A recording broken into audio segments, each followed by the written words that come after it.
रामपूर शहर म्हणजे एक नवी बाजारपेठ म्हणून उदयास येत होते. कामगारांची संख्या फार वाढत नव्हती. बऱ्याच लोकांचे जेवण एका खानावळीत बनत असे. एका मोठ्या व्यावसायिक माणसाची ती खानावळ होती.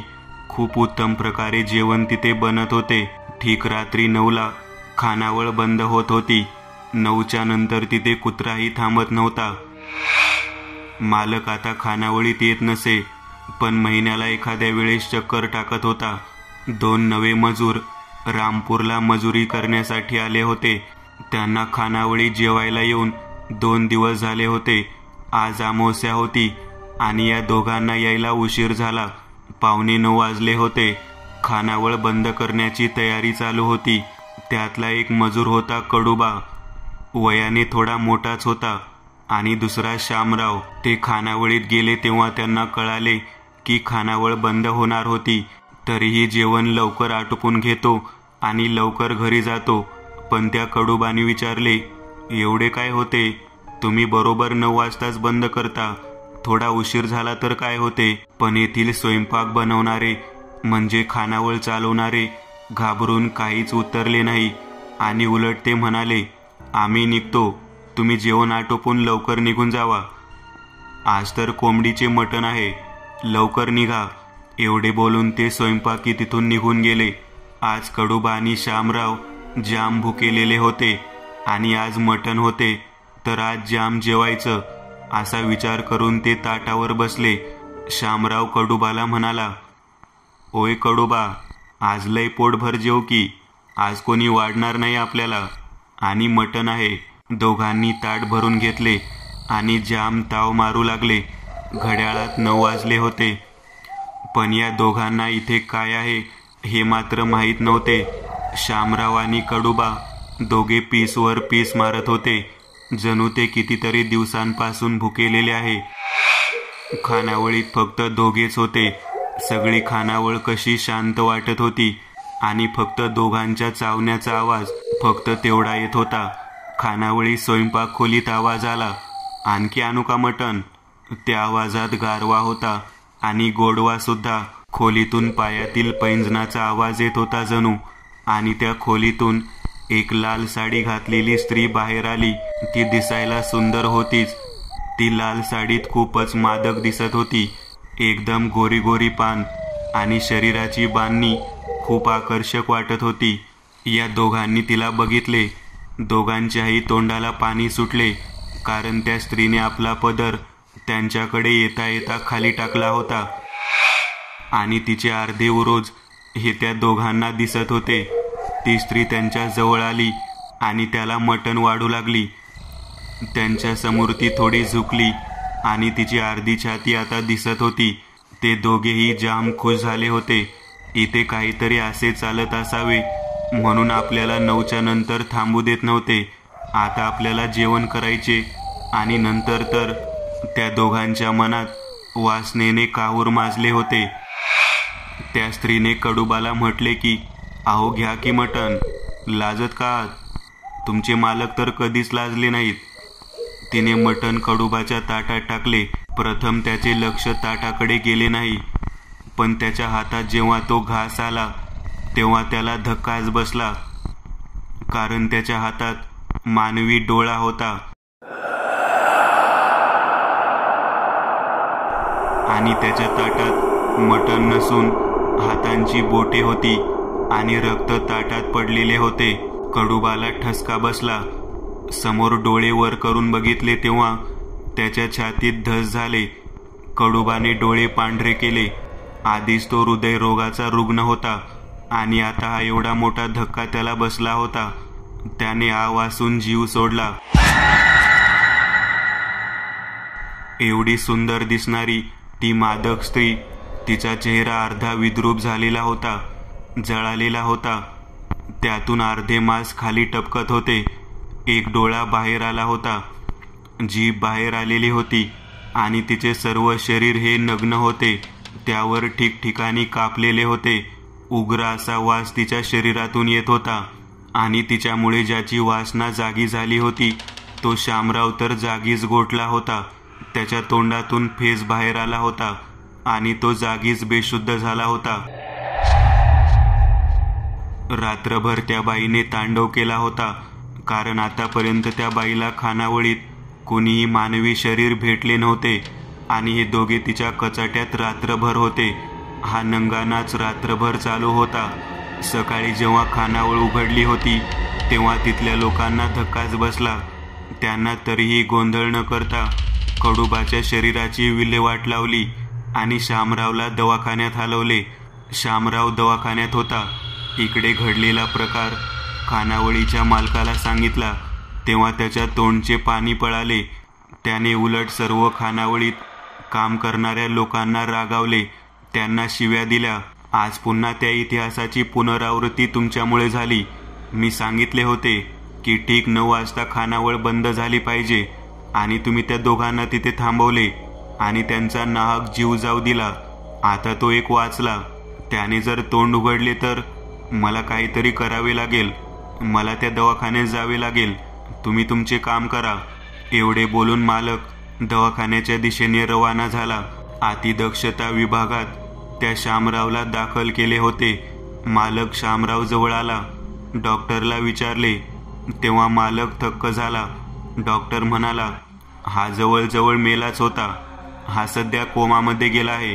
पुन्हा हा जिवंत होईल की माहीत नाही, पण हा जर पोलिसांजवळ गेला तर तुमची काही खैर नाही, कारण याच्या पूर्ण शरीरावर चावल्याच्या खुणा आहेत आणि याचे लिंग हे कुणीतरी कापलेले आहेत. हा आत्मघाती हल्ला तुमच्या खानावळीत घडून आला आणि यामागे तुमचा हात आहे. असे जर पोलिसांना कळले तर तुम्ही खूप धोक्यात आहात. मालक क्षणाचाही विलंब न करता बोलला, डॉक्टर 2 लाख तुमचे झाले. हा माणूस तोंड उघडता कामा नये. पूर्ण शहरात माझी खानावळ चर्चेत आहे. माझा व्यवसाय त्या खानावळीवर चालतो. डॉक्टर मालकाला विचारतो, साहेब असा कोणता व्यवसाय तुम्ही करता की मला 2 लाख द्यायला तयार झालात? डॉक्टर तू जास्त बोलू नको.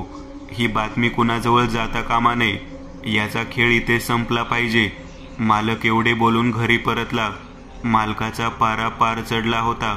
घरी आला तेव्हा मुलगा घरी नव्हता. रात्रीचे 9 वाजले तरी मुलगा घरी आला नव्हता. बायकोला विचारपूस केली असता त्याच्या मित्रासोबत फिरायला गेला असे माहीत पडले. इकडे जी गोष्ट मालकाने स्वप्नातही विचार केली नव्हती अशी घटना घडणार होती. मुलगा आपल्या मित्राला गाडीवर घेऊन फिरत होता. मस्त फिरून आल्यावर तो खानावळीच्या रस्त्याने जात होता. 9 वाजून गेले होते. खूप उशीर झाला होता. ऐन खानावळीजवळ आल्यावर त्याची गाडी पंक्चर झाली. तो मुलगा त्याच्या मैत्रिणीला म्हणाला, चल जानू, मी मित्राला फोन करतो. तो येईपर्यंत आपण खानावळीत थांबू. थोडी मजाही येईल. त्या मुलीला सुद्धा तेच पाहिजे होतं. तोच जोराचा पाऊस सुरू झाला. ती दोघे खानावळीजवळ आले. खानावळ तशी पूर्ण शहराच्या थोडी बाहेरच होती. दोघेही आत गेले. मुलाने लाईट चालू केले. त्याला नवल वाटले, कारण आज खानावळीला कुलूप लावलेले नव्हते. तोच बाबाचा फोन आला. त्याने फोन उचलला. तिकडून मालक बोलू लागला, बेटा राज, किती वेळ झाला? कुठे आहे तू? लवकर घरी ये. मुलगा म्हणाला, बाबा काही नाही, पाऊस सुरू आहे, तर मी आणि माझी मैत्रीण आपल्या खानावळीत थांबलो आहे. येतो 11 वाजेपर्यंत. माझा मित्र आला की. मालकाच्या हातचा फोन गळून खाली पडला. त्याने लगेच आपली कार काढली आणि खानावळीच्या दिशेने तो जाऊ लागला, कारण त्याला माहीत होते की 9 वाजेनंतर त्या खानावळीत ती येते.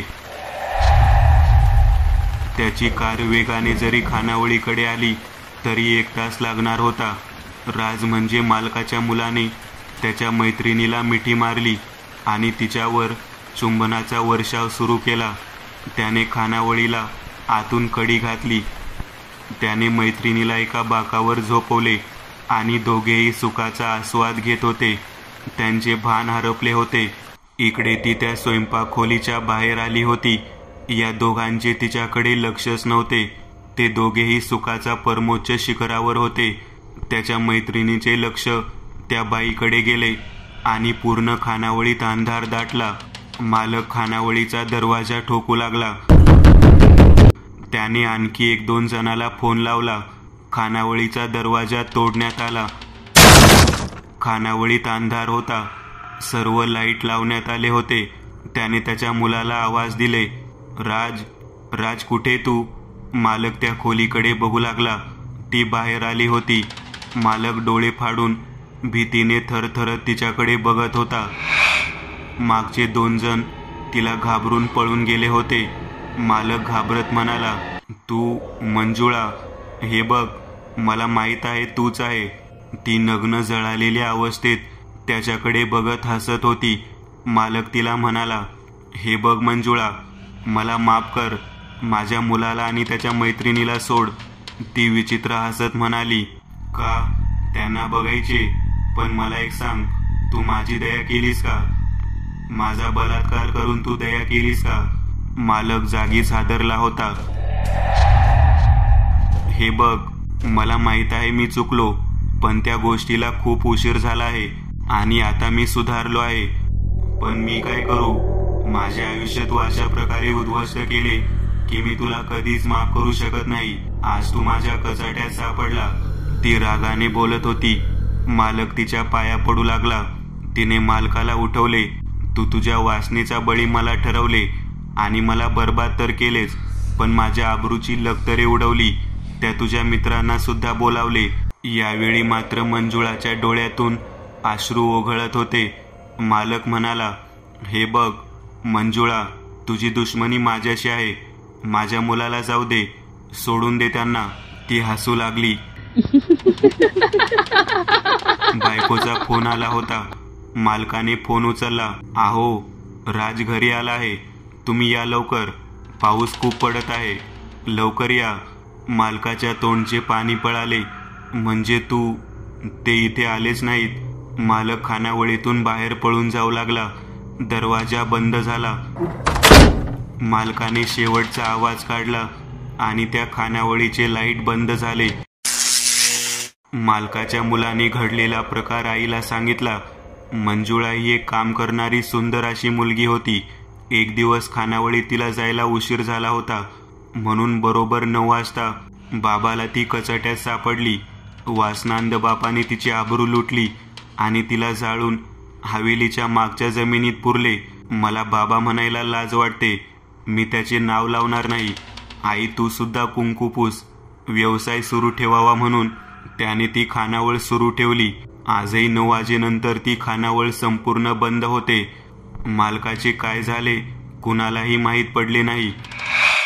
साल्यांनो, तुम्ही पण ना, आटपा की लवकर. 5 मिनिटाच्या आत माल हाजीर झाला पाहिजे, नाहीतर एकेकाची लावून टाकीन. आणि माल कसा? मंजुळेसारखा असला पाहिजे. सुभानराव म्हणजे शहरातला मोठा व्यावसायिक माणूस. त्याने फोनवर त्याच्या माणसांना 4 धमक्या हासडल्या.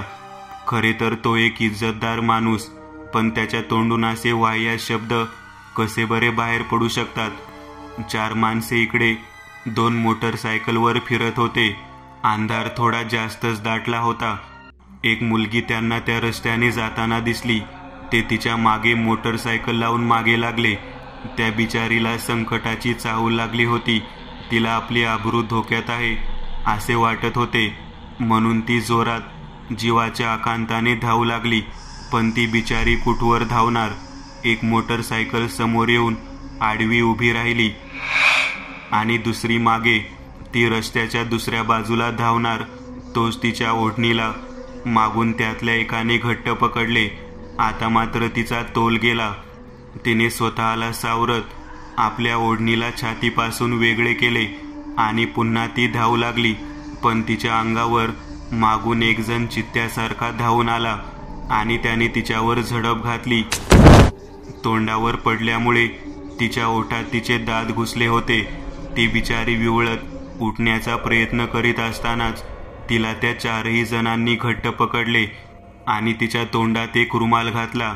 तिने आपले डोळे पांढरे केले आणि त्या 4घांच्या बाहुपाशात आपली शुद्ध हरवली. त्यातील 2 जणांनी तिचे हात ओढणीने घट्ट बांधले आणि गाडीवर मध्ये बसवले आणि थेट लोहा फॅक्टरीकडे रवाना झाले. मालक सुभानराव भुकेल्या कुत्र्यासारखी त्यांची वाट बघत होता. तिला बघूनच त्याने लाळ गाळणे सुरू केले. तिला फॅक्टरीच्या मध्ये आणले. फॅक्टरी रात्री 12 वाजेनंतर नेहमीप्रमाणे बंद झाली होती. सुभानरावचा नेहमीचाच हा प्रकार होता. वासनांद सुभानराव त्याच्या गुंडांमार्फत मुलींचे, स्त्रियांचे अपहरण करायचा. त्यांचे लचके तोडून झाल्यावर आपल्या गुंडांच्या स्वाधीन करायचा. त्यांना दूरच्या शहरात नेऊन वेश्या व्यवसायात ढकलून द्यायचा. आजही त्याचा तोच प्रकार चालला होता. त्या मुलीला सुभानराव समोर आणल्या गेले. तिचा गोरापान देह बघून सुभानराव चांगला चवताळला होता. त्या मुलीला त्याच्या समोर टाकून ते 4ही जण कोपऱ्यात जाऊन उभे राहिले. ती मुलगी शुद्धीवर येऊन सुभानरावाकडे वर पाहून बघू लागली. तिच्या त्या गोऱ्या चेहऱ्याकडे बघून सुभानरावच्या अंगाला घामच फुटला. त्याने थरथरत आदेश दिला, "ए, बघतो काय? तिच्या तोंडातला रुमाल काढ, काढ लवकर." त्यातला एक जण समोर येऊन तिच्या तोंडातील कोचलेला रुमाल काढायला पुढे गेला आणि तिचे मऊ असे तोंड दाबून रुमाल काढून घेतला. तिच्या तोंडातून भळाभळा रक्त वाहत होते. तिने सुभानरावकडे रागाने वर बघितले आणि अचानक फॅक्टरीमधील लाईट गेली. सुभानरावला काहीतरी आठवले होते. त्या मुलीचा चेहरा कुणाची तरी आठवण करून देत होता. सुभानराव कसा काय विसरू शकत होता तो सुंदर गुलाबासारखा चेहरा, ज्याची पाकळी सुभानराव आणि त्याच्या साथीदारांनी खुडली होती. तिचा रंग या नराधमांनी बेरंग केला होता. सुभानराव दुसऱ्या तिसऱ्या कुणाची आठवण करत नव्हता, तर तो मंजुळाची आठवण करत होता. तो स्वतःशीच म्हणाला, "हट, काही पण का मंजुळा? छे छे." तेवढ्यात अंधाऱ्या त्या फॅक्टरीत त्या चौघांपैकी एकाचा आवाज झाला आणि धाडकन काहीतरी पडल्याचा आवाज झाला आणि सगळे सावरायच्या आतच लाईट पुन्हा आली. त्या चौघांपैकी एकाचे शिर सुभानरावच्या पायाशी येऊन पडले होते. रक्ताने त्याचे पाय माखले होते. सर्व फॅक्टरीत तिच्या हसण्याचा आवाज घुमत होता, पण ती मुलगी मात्र कुठेच दिसत नव्हती. सुभानराव जागेवर थरथर कापत होता. त्याच्या तोंडातून शब्दच फुटत नव्हते. बाकी वाचलेले 3 जण बाहेर पळून जाण्याचा प्रयत्न करत होते, पण ते जागीच गोठल्या गेले आणि चालू झालेल्या लोहाच्या भट्टीत जाऊन पडले. संपूर्ण फॅक्टरीत नुसता त्यांच्या कानाला सहन न होणाऱ्या किंचाळ्यांनी होणारा आक्रोश घुमत होता आणि त्यांचा आवाज शांत झाल्यावर पूर्ण फॅक्टरीत फक्त तिच्या कर्कश हसण्याचा आवाज घुमत होता. सुभानराव इकडे तिकडे बघत होता. त्याची भीतीने पार गाळण झाली होती. भीतीने त्याची पॅन्ट ओली होणारच. तेवढ्यात लाईट पुन्हा गेली आणि सुभानरावच्या डोळ्यासमोर अंधार झाला होता. रात्रभर सुभानरावच्या आक्रोशाने भिंतीला भोग पडण्याची वेळ आली होती. दुसरा दिवस उजाडला. संपूर्ण रामपूर शहर या घटनेने हादरले होते. रामपूर शहराच्या एका बाजूला असलेल्या सुभानरावच्या लोहाच्या फॅक्टरीत 3 मृतदेह भट्टीत जळालेल्या अवस्थेत सापडले आणि चौथ्याचे तर मुंडके धडा वेगळे झाले होते. ही घटना कदाचित या शहराने पचवली सुद्धा असती, पण इतिहासाची पुनरावृत्ती करत तीच घटना पुन्हा घडली होती. रामपूर शहराच्या दुसऱ्या बाजूला असलेल्या खानावळीत पंख्याला लटकलेल्या अवस्थेत सुभानरावचा मृतदेह सापडला होता आणि सुभानरावचा कमरेपासून खाली असलेला मृतदेह हा तुटलेला होता. सुभानरावला अशा अवस्थेत बघून संपूर्ण रामपूर शहर हादरले होते. एवढ्या इज्जतदार माणसाला असे मरण आले म्हणून संपूर्ण शहरात हळहळ व्यक्त होत होती. पण सर्वांसमोर एक प्रश्न होता की शहराच्या एका बाजूला फॅक्टरी होती आणि सुभानराव फॅक्टरीमधून खानावळीत केव्हा गेले आणि त्यांचा मृतदेह खानावळीतच का सापडला. मुकुंदराव आपली कार घेऊन रामपूर शहरात रात्रीला फेरफटका मारायला निघाले होते. हातात सोन्याची साखळी, गळ्यात सुद्धा सोन्याची साखळी चमचम चमकत होती. मुकुंदराव म्हणजे राजनीतीमधला हुकुमी इक्का होता. त्याला दारू आणि बायकाचा खूप शौक होता. त्याने आपली कार बारच्या दिशेने घुमवली. बार समोर जाऊन मोठ्याने ऑर्डर दिली, ओ करीम, आपनी बॉटल लाव. तेवढ्यात एक 25 वर्षाचा इसम एक बॉटल हातात घेऊन त्याच्या कारच्या दिशेने आला. साहब, पानी की बॉटल भी लाया साथ में, और कुछ चाहिए क्या? तो इसम दबकत दबकत बोला, अरे बस काफी हो गया, ये ले पैसे.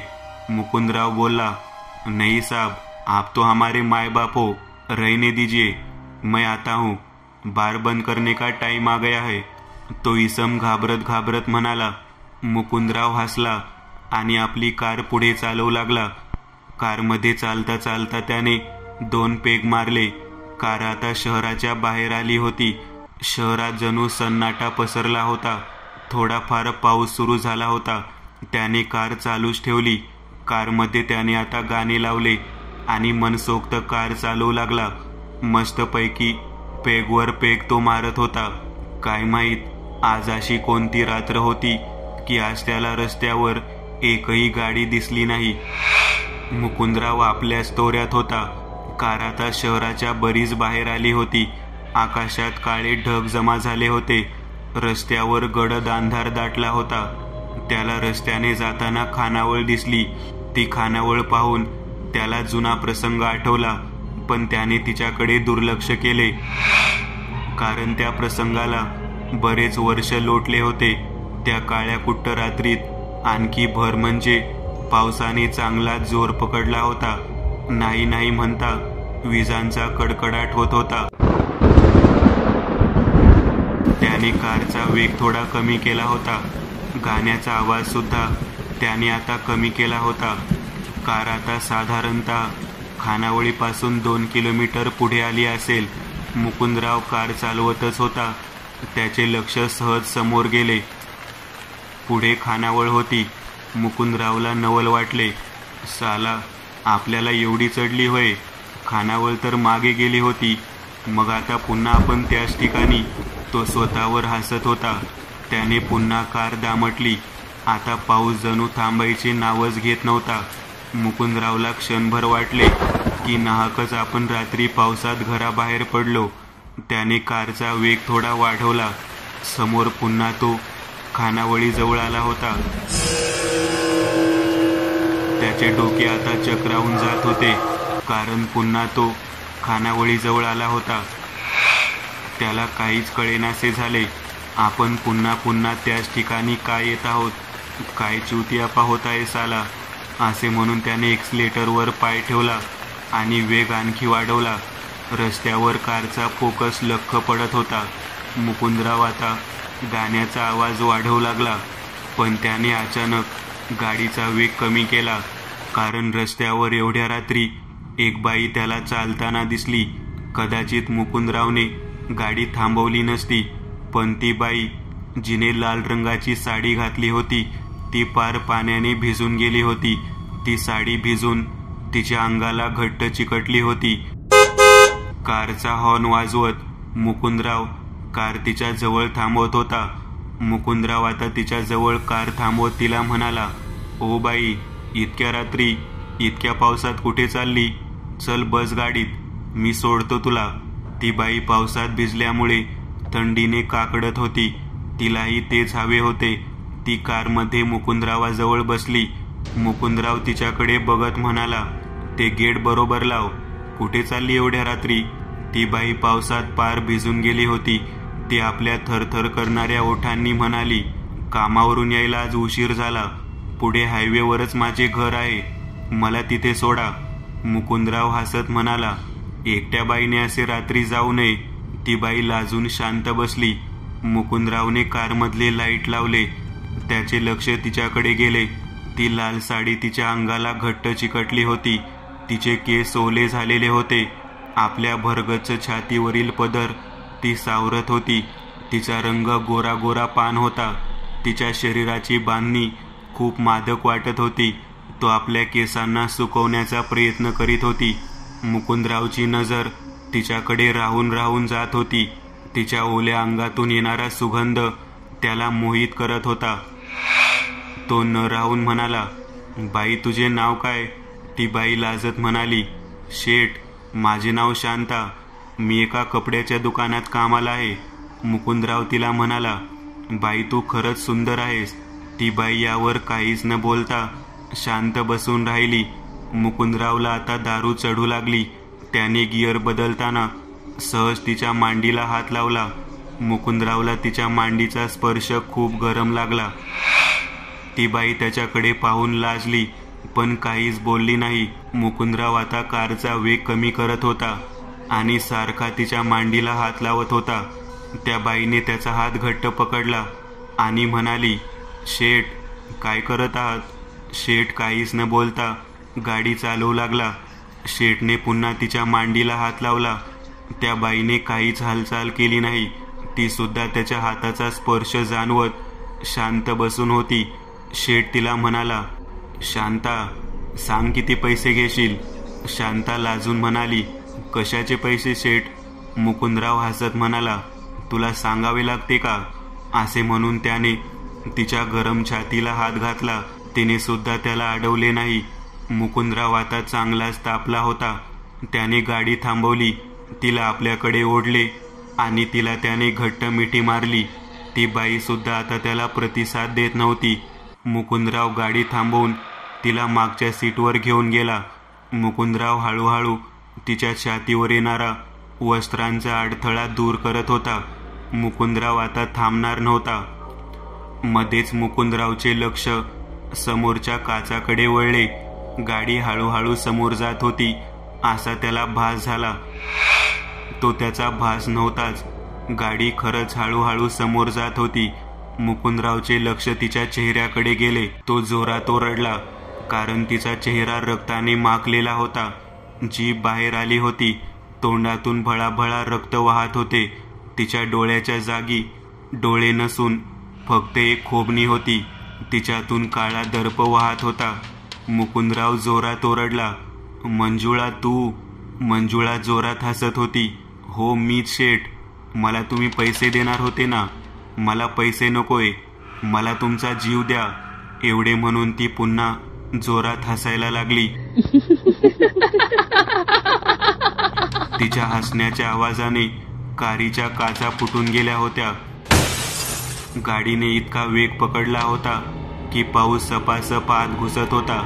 मंजुळा, मला माफ कर, मी चुकलो. मुकुंदराव ओरडत होता. जीवाच्या आकांताने तो ओरडत होता, पण कार काही थांबत नव्हती. मंजुळा शेठच्या छातीवर बसून होती. कार ठीक खानावळी समोर येऊन पलटी झाली.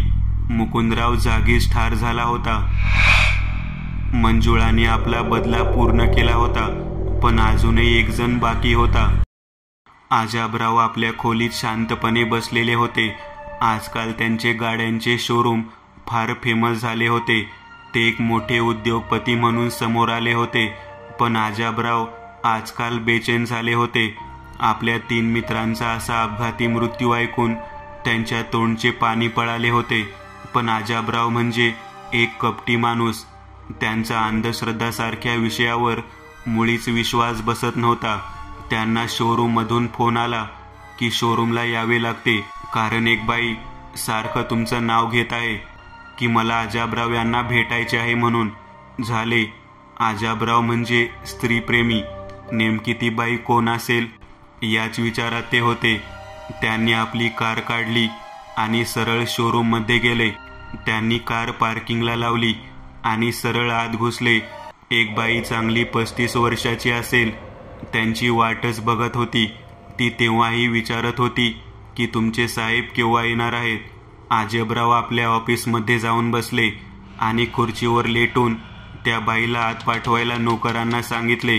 ती बाई दरवाजा खोलून हलकेच आत आली. तिचे रूप पाहून आजाबराव तिच्याकडे बघतच बसला. एवढी सुंदर बाई त्याने कधीच बघितली नव्हती. ती येताना आजाबरावची नजर तिच्या अंगावर खेळत होती. ती बाई समोर आली आणि तिने आपला पदर सावरत खुर्चीवर बसली. आजाबराव तिच्याकडे बघतच बसले होते.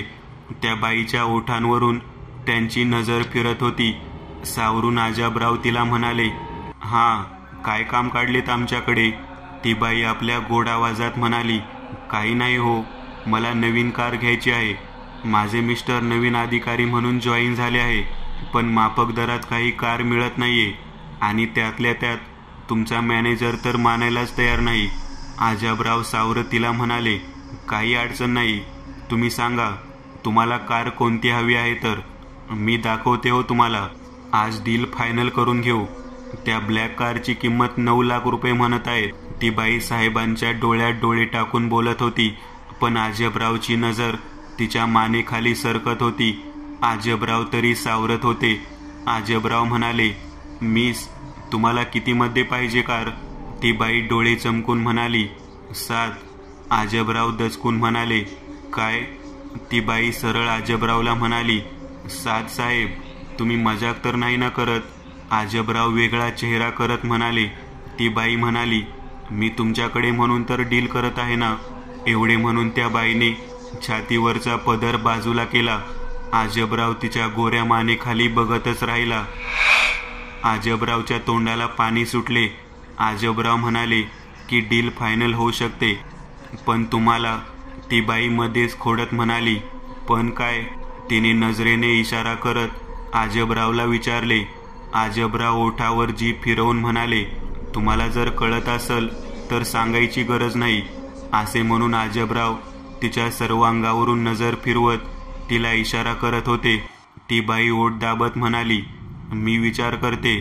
ती आपल्या मोबाईलमध्ये बघत होती आणि तिने एकदम प्रश्न केला, बाय द वे मला काय करावे लागेल? अजबराव खुश झाला. काही नाही, माझ्यासोबत कारने चला. अजबराव हसत म्हणाले. ती बाई सुद्धा एक स्माईल देऊन तयार झाली.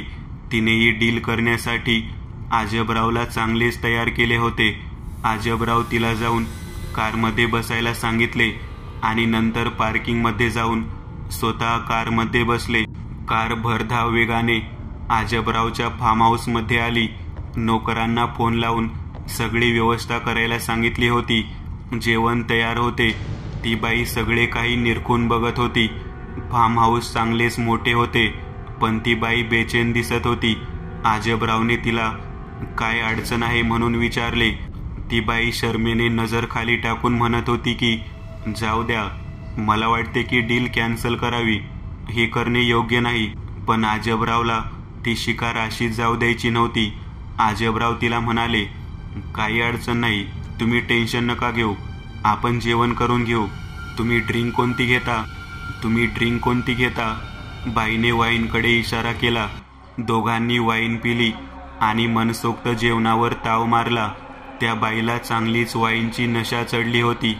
दोघेही रूममध्ये शिरले. अजबराव बाथरूममध्ये गेले आणि तयार होऊन आले. खरे तर हे अजबरावसाठी नवीन नव्हते.